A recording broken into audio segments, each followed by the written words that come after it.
मित्रों नमस्कार। सुधीर पांडे पूर्वांचल के यूट्यूब चैनल पर आपका स्वागत है, अभिवादन अभिनंदन है।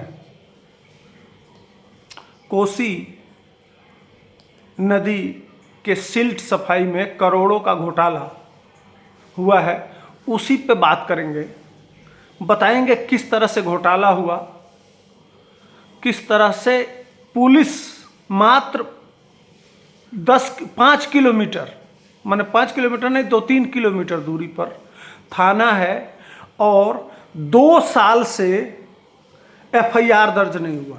2 साल पहले एफआईआर हुआ, आज तक एफआईआर नहीं हुआ। करोड़ों का घोटाला, सारे सबूत हैं, सबकी तथ्य हैं।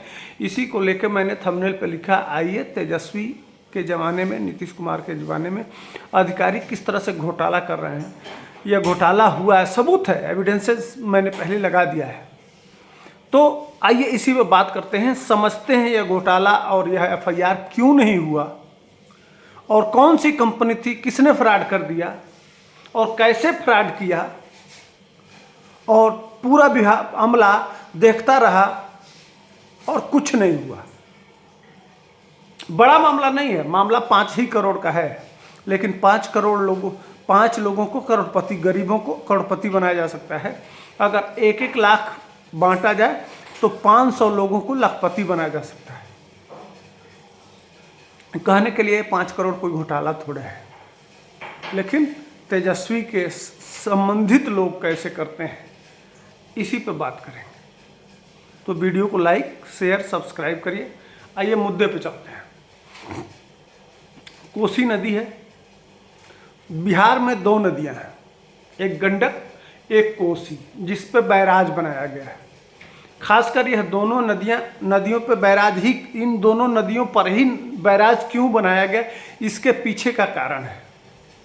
चूंकि यह दोनों नदियां बिहार को सबसे ज़्यादा नुकसान पहुंचाती हैं, जो सबसे ज़्यादा कटान और सबसे ज़्यादा नुकसान यही 2 नदियां करती हैं। करती तो सब हैं, लेकिन सबसे ज़्यादा नुकसान कोसी को शराब कहा जाता है।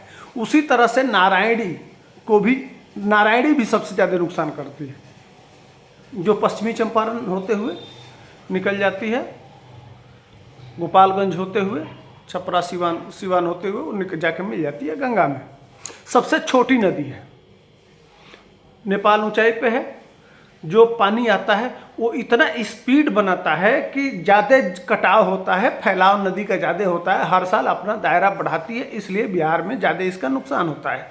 सेम यही परिस्थिति कोसी के साथ भी है, वह भी बिल्कुल ढलान पे है और इतना स्पीड होता है कोसी में कि जब बाढ़ आता है, जब नेपाल में देखते होंगे, जब नेपाल में बारिश ज़्यादा हो जाता है, जब वहाँ पानी ज़्यादा हो जाता है तो वो बैराज को खोल देते हैं, जिससे स्पीड बढ़ जाता है नदी का और उधर से तेज़ पानी आने की वजह से कटान ज़्यादा होता है, नुकसान ज़्यादा होता है, बांधों को ज़्यादा से ज़्यादा तोड़ती हैं ये नदियाँ। इसके लिए दोनों नदियों में बैराज बना के पानी रोक के और किसानों की सिंचाई की व्यवस्था की गई। इन दोनों नदियों पे बांध है और दोनों तरफ बांध के दोनों तरफ नहर है। ठीक, तो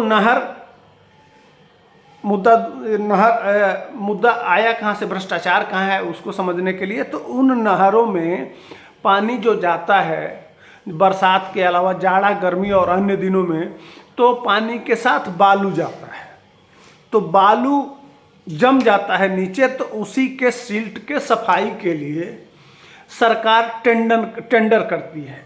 यह आता है सिंचाई विभाग के ONM, ऑपरेशन एंड मेंटेनेंस।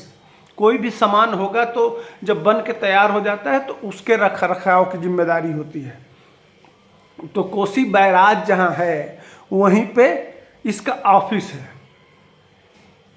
तो सिल्ट सफाई के लिए, नहरों के सिल्ट की सफाई के लिए बिहार सरकार 100 करोड़ का टेंडर करती है।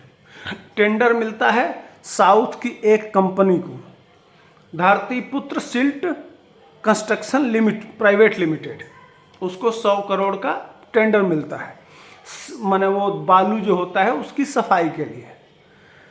अब 100 करोड़ का टेंडर का मतलब, जब कोई आप टेंडर लेते हैं तो टेंडर लेने के समय आपको बीजी देना पड़ता है, बैंक गारंटी 10%। जब कोई कंपनी बीजी देती, बैंक गारंटी देती है, तभी उसको अर्नेस्ट मनी मन एड 10, जितना वह बैंक गारंटी देती है उतना ही वह संस्था जो टेंडर दी हुई होती है वह उसको एडवांस कर देती है, अग्रिम भुगतान। मैंने काम कराने के लिए कि आप काम चालू करिए, आपने हमको गारंटी दे दिया इतने का, हम आपको इतना 10 करोड़ का एडवांस दे दिया। ठीक, अब कंपनी को एडवांस मिल गया 10 करोड़। वह कंपनी ने कुछ काम किया और काम छोड़ दिया। कंपनी ने काम पूरा नहीं किया। 100 करोड़ का टेंडर था, उसको लगा कि यह काम करेंगे तो हमको हो जाएगा घाटा, काम बड़ा है और बजट कम है, खर्चा ज़्यादा है, इसलिए काम को छोड़ दिया। अब बैंक गारंटी लेने के लिए अधिकारी लोग, उसमें क्लेम होता है, जो अगर कोई कॉन्ट्रैक्टर काम छोड़ के भागता है तो बैंक गारंटी जब्त हो जाती है। बैंक गारंटी जब जब्त हो जाती है तो 10 करोड़ दिया उसने एडवांस और 10 करोड़ उसको मिल गया। अब पता यह चला कि जो बैंक गारंटी दी गई थी वह फर्जी बैंक गारंटी थी। समझिए, जो बैंक गारंटी दिया गया कि हम 10 करोड़ की गारंटी, मैंने वो बैंक लिख के देता है, वह पेपर ही फर्जी था। इधर से सरकार की तरफ से 10 करोड़ रुपया एडवांस कर दिया गया। अब जो 10 करोड़ एडवांस हो गया तो कंपनी को तो कोई नुकसान नहीं था, 10 करोड़ मिला, उसमें वो 1-2 करोड़ खर्चा किया, बाकी डकार के लेके रफू चक्कर हो गई। इसके लिए वहाँ के एग्जीक्यूटिव इंजीनियर साहब, उनके बगल में मुश्किल से 200 मीटर में थाना है। जानते ही इतना बड़ा प्रोजेक्ट होगा, उसके रखरखाव, उसकी सुरक्षा के लिए वहाँ थाना होगा। तो वहाँ के अब रिटायर हो गए हैं। मामला 2023 का है, लेकिन अब आके खुला है, जो मामला खुला है 2023 में FIR होता है। जब इसकी सब कुछ करते धरते इतने दिन चलते हुए कोई पेपरबाजी, सब कुछ जांच वाँच करके अब 10 करोड़ का घोटाला होना चाहिए, लेकिन एग्जीक्यूटिव इंजीनियर साहब सब काट पीट के जो उसने काम किया था, कितने का काम किया है, सब कुछ बजट करते हुए आखिर 5 करोड़ रुपया गिर ही रहा है।